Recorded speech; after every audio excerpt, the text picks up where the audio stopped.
For example, mungkin you pernah jumpa patient yang, okay, I cerita pengalaman I dulu lah ya.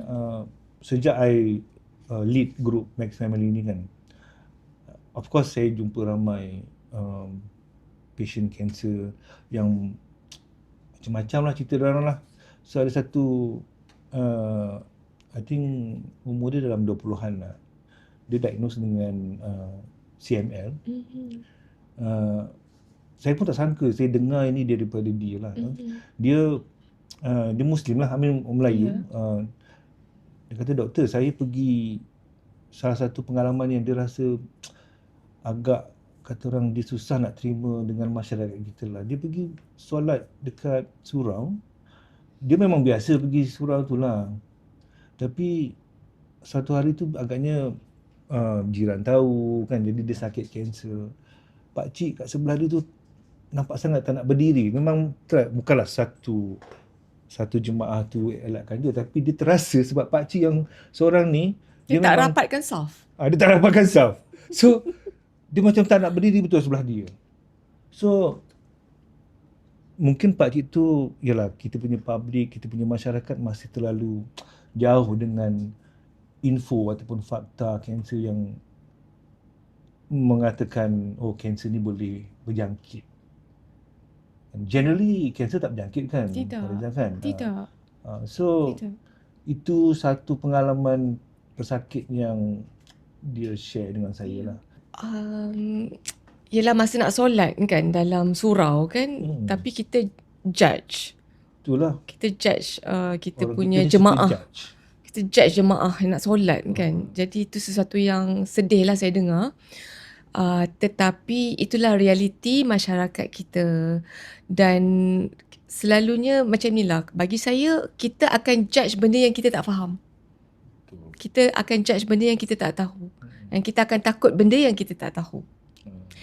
Jadi tugas kita untuk bagi awareness.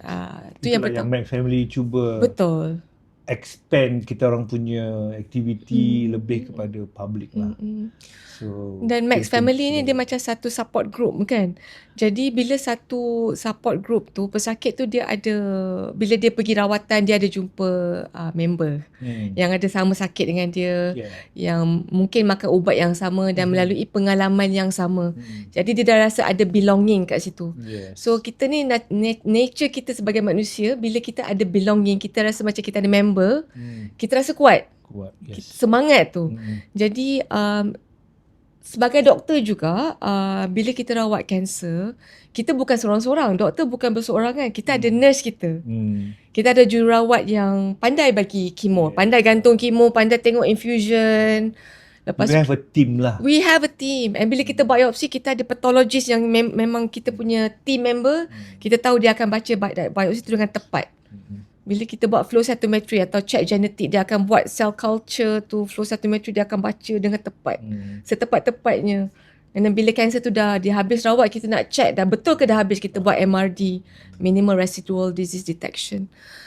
Jadi balik kepada cerita dekat surau tu, stigma. Itulah stigma kerana tidak tahu. Jadi bila kita ada pengetahuan dalam hospital, kita kena bridge pengetahuan tu. Satu lagi stigma yang, ini pengalaman sendiri lah. Bila saya cerita orang kan, saya ada kanser. Nanti the next question apa tahu? Anak doktor nanti ada ni kan, faham tak? Dia anak doktor macam mana? I cakap, kenapa dengan anak I kan? Yalah, anak doktor tak ada. Dia ingat penyakit keturunan. Itulah, so maksudnya ramai yang ingat kalau mak bapak ada kanser ke, nanti anak pun ada kanser. Betul. Dia bukan terlalu umum. Kita kena buat ni. Talk ni dekat surau kot. Okay. Sebelum itulah.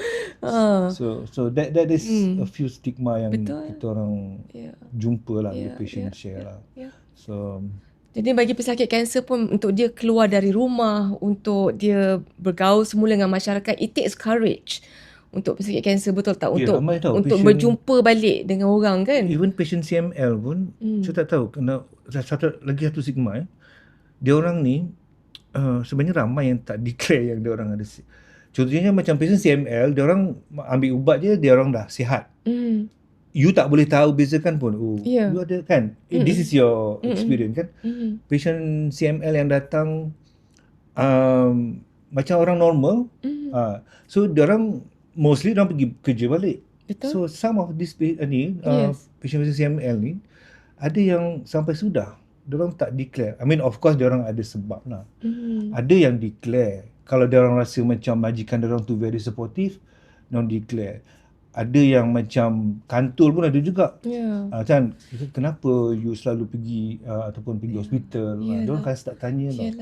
So stigmanya ialah kalau majikan tahu, mungkin the next round kontrak tak sambung lah. So this is real lah. Kebanyakan pesakit yang datang daripada background government ke apa kan, diorang kan dapat cuti sakit. Jadi nak tak nak HR kena tahu juga. Sebab nak. Tapi kalau dekat government, ialah tak ada isu nak kena berhenti kerja. Kita siap ada apa? Cuti kanser lagi kan. Tapi dekat ni mungkin dalam organisasi yang tidak memberi kemudahan kepada pekerja. Tapi kalau dekat pekerja swasta, mana ada cuti kanser 2 tahun. I mean that's it, you are unfit then you kan. Betul. Apa tu, berhenti kerja lah. So that is stigma yang I rasa tak ada jawapan lah. Mungkin I pernah juga involved dengan simposium ke apa kan.